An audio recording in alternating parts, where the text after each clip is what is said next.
Et comme à notre habitude, nous allons nous interroger. France-Afrique, médias vidéo du Quai d'Orsay pour l'Afrique. Paris engagé dans la guerre médiatique. Nous nous interrogeons encore aujourd'hui. France-Afrique, médias vidéo du Quai d'Orsay pour l'Afrique. Paris engagé dans la guerre médiatique. Nous nous interrogeons encore ce matin.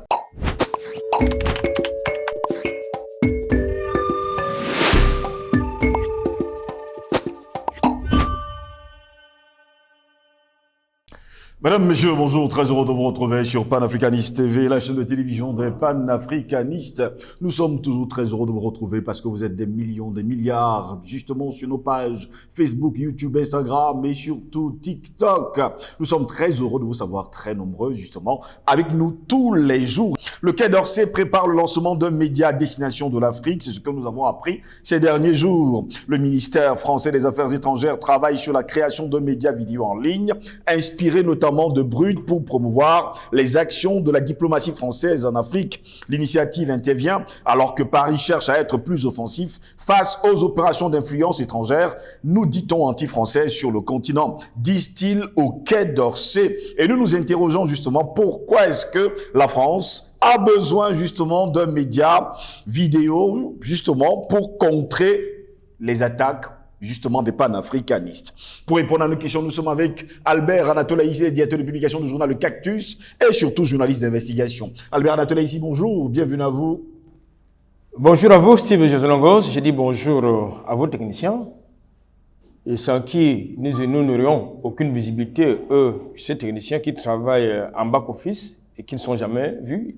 J'ai envie de dire qu'ils font un travail un peu relativement ingrat. Nous sommes les stars. Nous aussi sommes les hommes de l'homme, mais il y a un travail formidable qu'ils font. Je les salue tout ce matin, particulièrement à Célie et à Giresse, qui justement est constamment sur la console. Oui.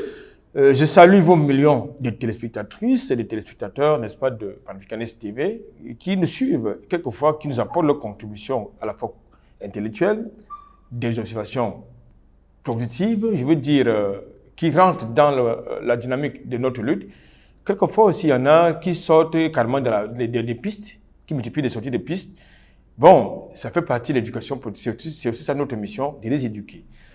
Comme je l'ai dit, je vais commencer ce matin non pas par un coup de gueule, mais par un coup de chapeau aux patriotes burkinabés, au travail, n'est-ce pas, la campagne de recrutement de volontaires pour la défense de la patrie.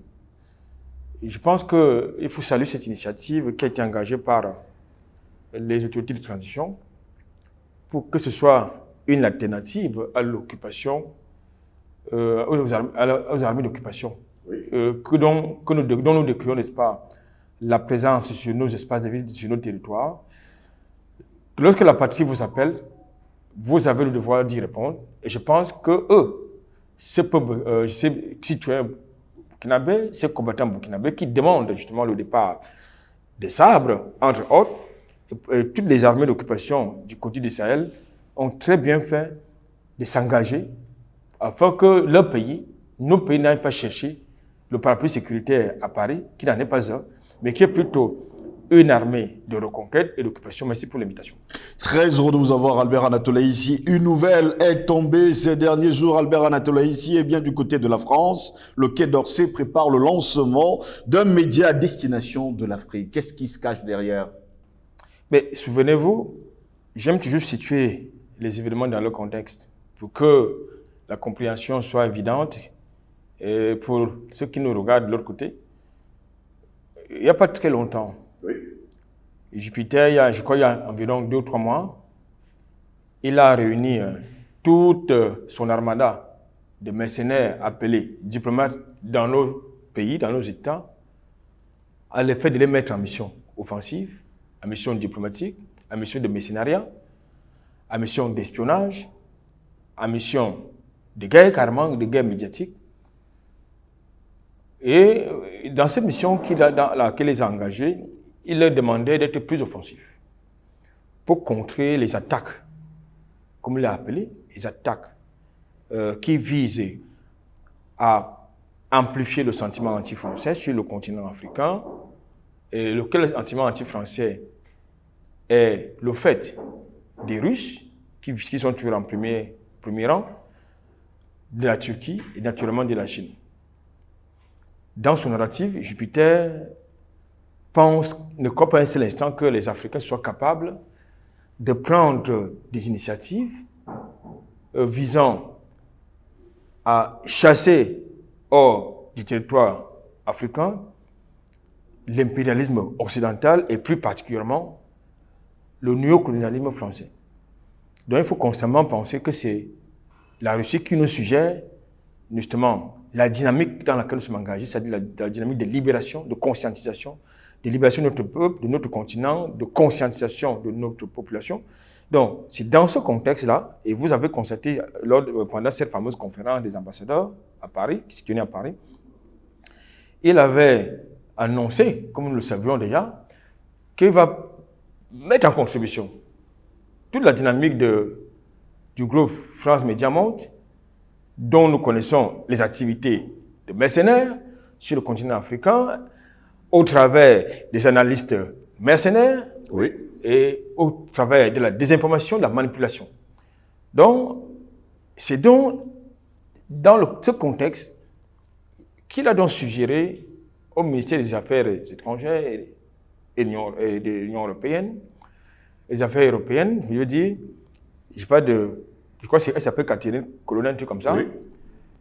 de créer un laboratoire spécifique, à savoir un média vidéo, un peu à l'exemple de ce que le fait par ces médias panafricains, qui sont très offensifs sur la toile.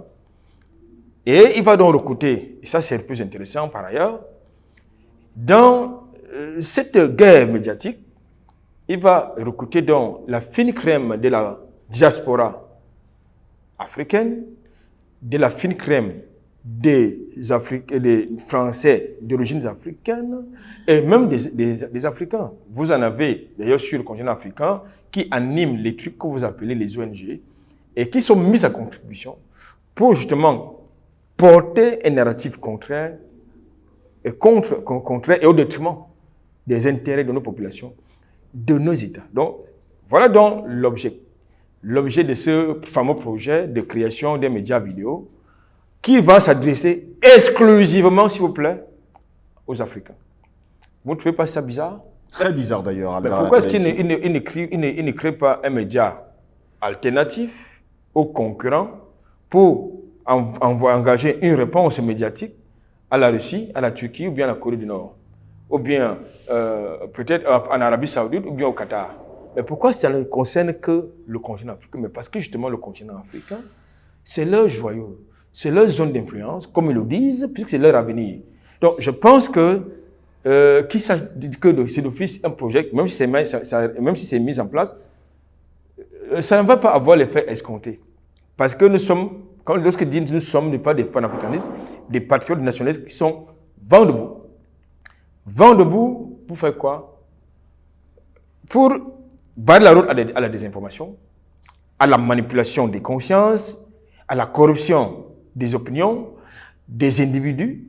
Donc, très souvent, ils vous disent, oh, il y a un sentiment anti-français qui est porté par certains médias qui sont financés, stipendiés par la Russie, la Chine, la Turquie. Nous sommes donc dans le même sillage. De même que vous avez dans certains pays, vous avez les instructeurs russes qui sont vilipendés par Paris et qui sont appelés mercenaires. Mais Paris ne vous dira pas que ils ont des sociétés privées, pas des sociétés militaires privées sur le continent africain. Paris ne vous le dira jamais. Paris ne vous dira jamais que Gali Security, c'est une société militaire privée sur le continent. Il y en a plus d'une dizaine sur le continent africain. Je pense que nous aurons une thématique là-dessus pour en parler. Parce qu'il faut renverser justement ce paradigme de mensonge. Maintenant pour revenir Oui. à la thématique, voilà donc le projet, n'est-ce pas, qui est désormais engagé, sur lequel désormais Paris est engagé, c'est-à-dire le projet de mise en place des médias vidéo.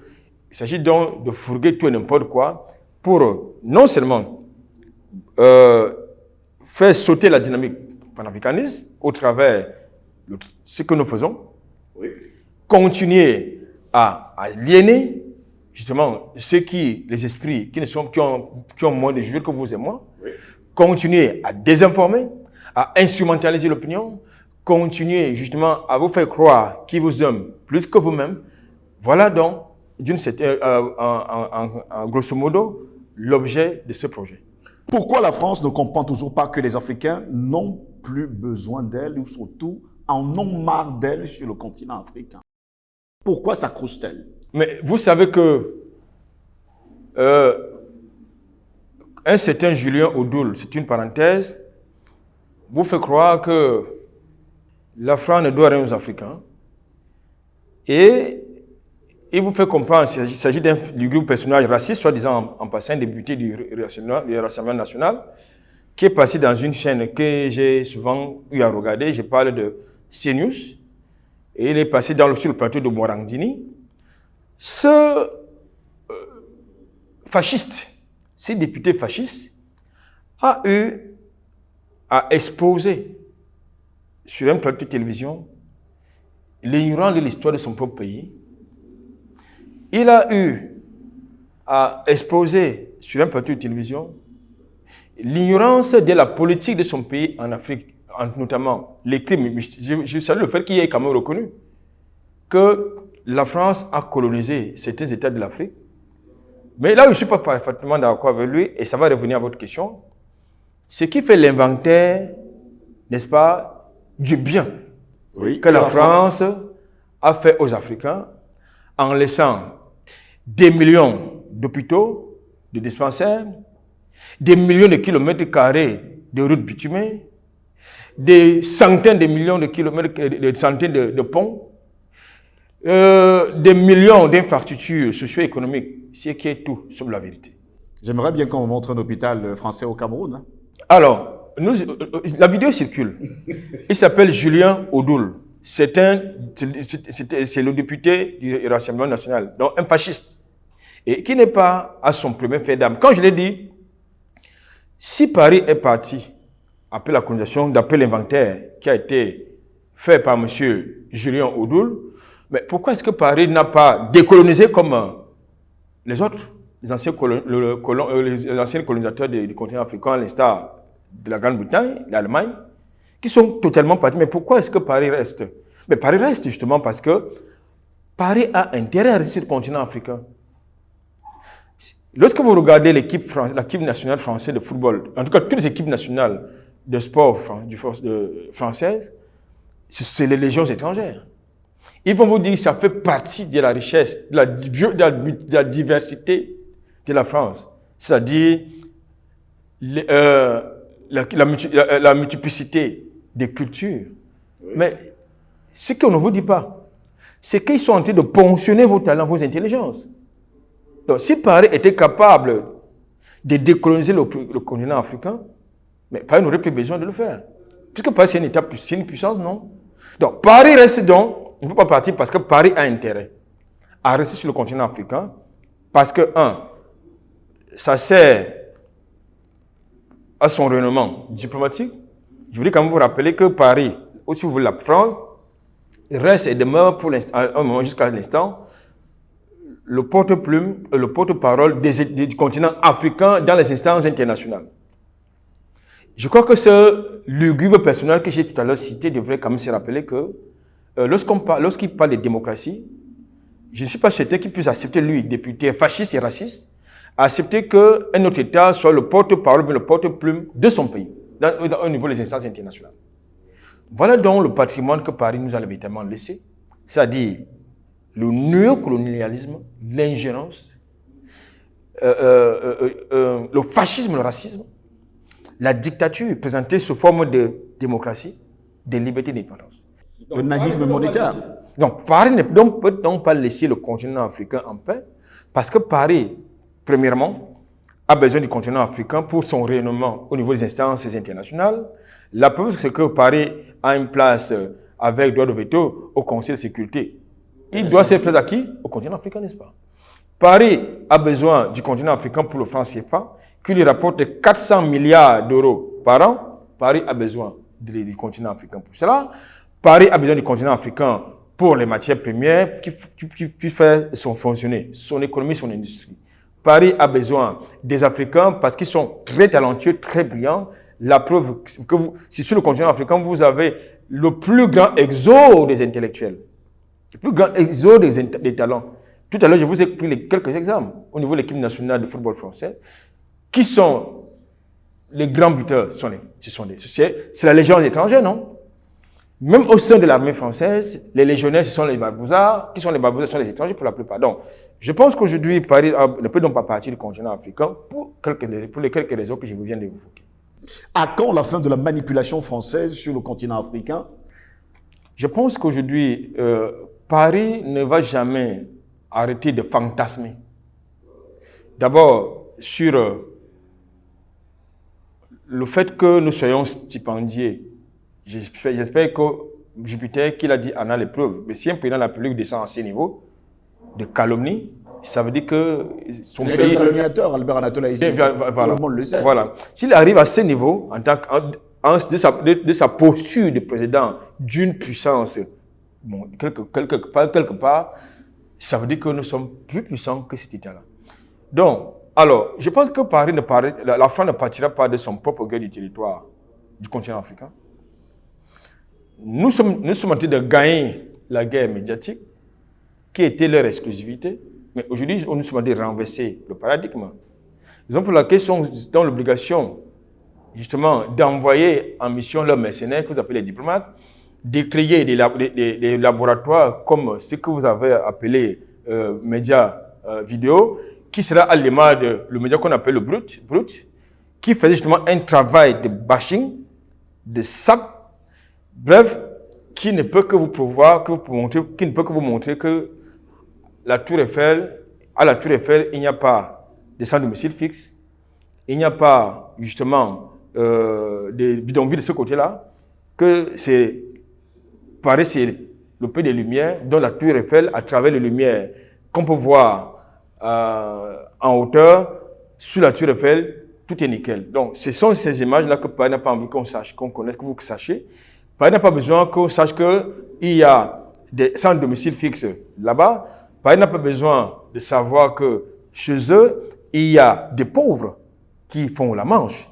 Paris, vous pouvez comprendre que vraiment, ça date de l'époque de Mathusalem, ces genres de personnes, ces images. Donc, je pense que Paris ne peut pas partir de son propre gré. C'est nous qui devons le faire partir. D'abord, dans le cadre de la lutte que nous menons, dans la rupture des relations diplomatiques uniques que nous avons avec Paris, parce que c'est au travers des accords de défense et de coopération que Paris, nous avons maintenu ce cordon ombilical avec Paris, qui reste et demeure, pour nous les Africains, et panafricanistes en l'occurrence, un État impérialiste. Donc, nous avons l'obligation de faire partie de Paris, d'abord au travers de ses bases militaires, ses forces d'occupation et de reconquête qui sont sur notre territoire. Deuxième chose, au travers des collaborateurs qui sont parmi nous, qui sont en train d'infiltrer, n'est-ce pas, la dynamique. Je veux dire, le contingent panafricaniste. Je voudrais quand même vous rappeler que lors, n'est-ce pas, dans une interview qu'il a accordée à un média hexagonal, qui arrose le continent africain dans le contexte du sommet de la francophonie qui s'est tenu tout récemment à Djerba, en Tunisie, Jupiter a prétendu qu'il est panafricaniste. Bon, je ne sais pas d'où cela lui est sorti. Que Jupiter, lui, il estime qu'il est panafricaniste et qu'il est favorable au panafricanisme, je ne sais pas. Donc, je pense que voilà donc le narratif qui vont chercher de faire porter, véhiculer dans ces médias. Donc, c'est nous qui devons faire partie, Paris, de notre territoire. Nous avons le devoir de changer et de rechercher d'autres partenaires géostratégiques ou géopolitiques. Ce n'est pas à Paris, ce n'est ni à Paris, ni à Washington, ni quel autre pays de nous imposer des partenaires, des choix stratégiques, je veux dire. Donc, voilà un peu ce qu'il faut dire dans ce sens. C'est-à-dire que Paris, nous devons le faire partie de gré ou de force. Et pour l'instant, et c'est vrai que nous ne ferons pas arriver au niveau de la force, parce que pour le moment, nous sommes encore dans ce que nous avons l'habitude d'appeler les éléments de conciliation au travers le combat médiatique, au travers la conscientisation de notre peuple. Mais quand ça va s'avérer nécessaire, le combat va montrer d'un cran comme en Afrique du Sud lors de l'apartheid. Albert Natola ici, un nouveau média vidéo de la part du Quai d'Orsay. N'est-ce pas là une autre façon de dire à la terre entière et surtout aux Africains, je vous ai toujours manipulé, je vais continuer à le faire. Et n'est-il pas aujourd'hui de bon ton de dire à tous les Africains de ne plus suivre et écouter les médias mainstream et surtout les médias français? Je pense que au travers du travail que nous faisons, s'il y a un Africain qui se laisse encore à nouveau manipuler par ces médias, par les analystes, c'est de sa propre responsabilité. Nous leur avons dit et toujours répété que lorsque vous écoutez RFI chez vous, vous regardez France 24 chez vous et les autres, 99% de ce qu'ils vous disent est faux. 99,99% de ce qu'ils vous disent est faux. Même nous qui sommes avisés et qui avons le sens, justement, critique d'analyse, nous avons le devoir de les suivre parce qu'il faut quand même les suivre. Il faut les suivre, puisqu'ils suivent de suivre. Ils savent que nous sommes des ennemis, je n'ai pas dit des adversaires, ils savent que nous sommes des ennemis tant qu'ils seront encore sur le continent africain, tant qu'ils vont continuer à nous mépriser, à mépriser nos institutions, et compris ceux qui les incarnent, nous allons continuer à les suivre. Et nous avons l'obligation, le devoir de les suivre, parce qu'ils nous suivent. Ils nous infiltrent désormais. Vous avez des gens qui ont travaillé à RFI, France 24, qui travaillent au Conseil présidentiel pour l'Afrique, qui sont devenus subitement panafricanistes. Vous avez même un président désormais français qui est devenu panafricaniste. Mais il y a un problème. Macron est-il panafricaniste? Je ne pense pas, je ne peux même pas croire un seul mot qui soit panafricaniste parce que c'est menteur, nous savons que c'est menteur. Donc, je crois que nous avons l'obligation de les suivre. Mais maintenant, les Africains ont le devoir de les suivre parce qu'il faut quand même qu'ils suivent ce qu'ils se racontent. Oui. Raison pour laquelle les médias alternatifs, les médias comme Panafricaniste TV, qui apportent un son de cloche différent et qui est objectif, qui est véridique, c'est un média qui pose problème. C'est un média qui pose problème parce que nous leur apportons la contradiction nécessaire, objective, scientifique, basée sur des éléments qui peuvent être, je veux dire, vérifiables. Donc, ils ne peuvent rien nous opposer. Je dis donc cela pour dire quoi? Pour dire qu'aujourd'hui, nous devons les suivre, puisqu'ils nous suivent. Ils nous infiltrent, non? Oui. La preuve, c'est qu'ils se sont quelquefois rapprochés de certains parmi nous. Pour faire quoi? Pour les corrompre. Ce qu'ils accusent la Russie, la Chine et la Turquie de faire. De stipendier, de nous stipendier certains parmi nous. Mais ils se sont rapprochés de certains parmi nous pour faire quoi? Mais pour les corrompre. Il faut le dire comme ça.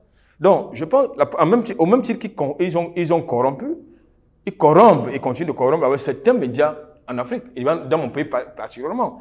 Au même titre qu'ils corrompent et continuent de corrompre une partie de la société civile en Afrique.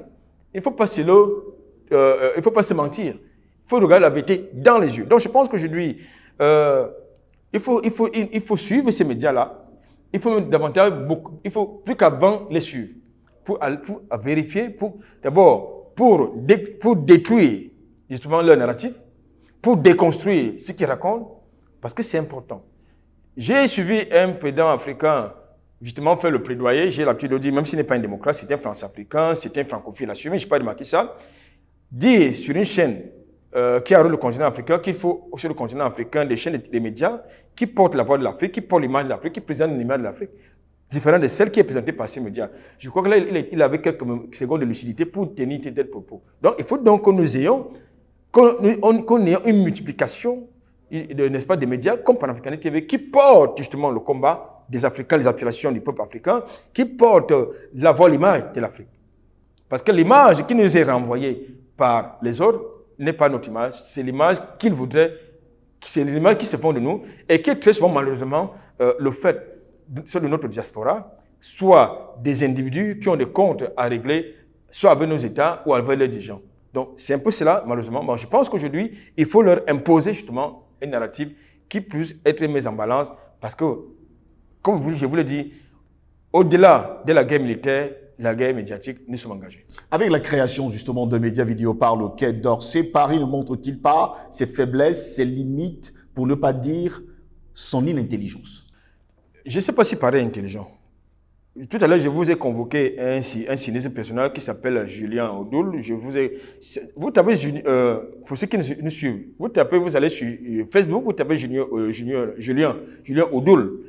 Vous allez suivre son narratif, un extrait de son passage à CNews, qui parle d'une histoire, de l'histoire de son pays en Afrique.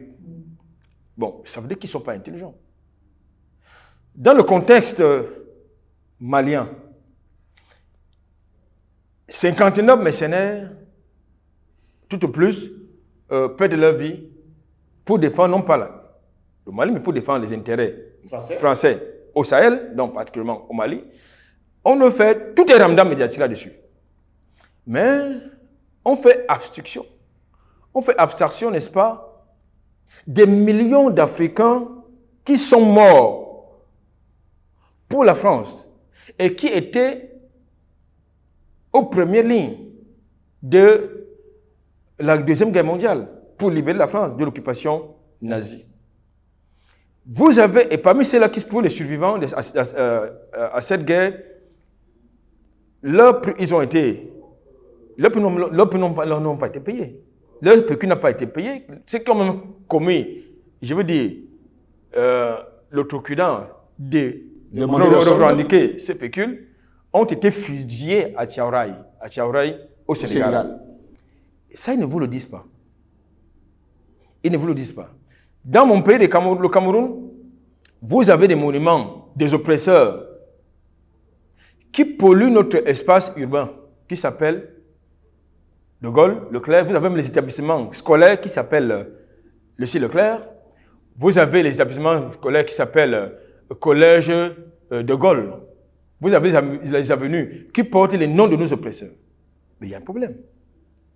Mais à Paris, vous n'en verrez jamais. Vous n'avez aucune avenue à Paris qui porte le nom d'un Africain qui a lutté pour la libération de Paris. Mais ces gars, ils ont l'occulteur, le mépris, la condescendance de parler des Africains parce qu'ils sont les locodèmes.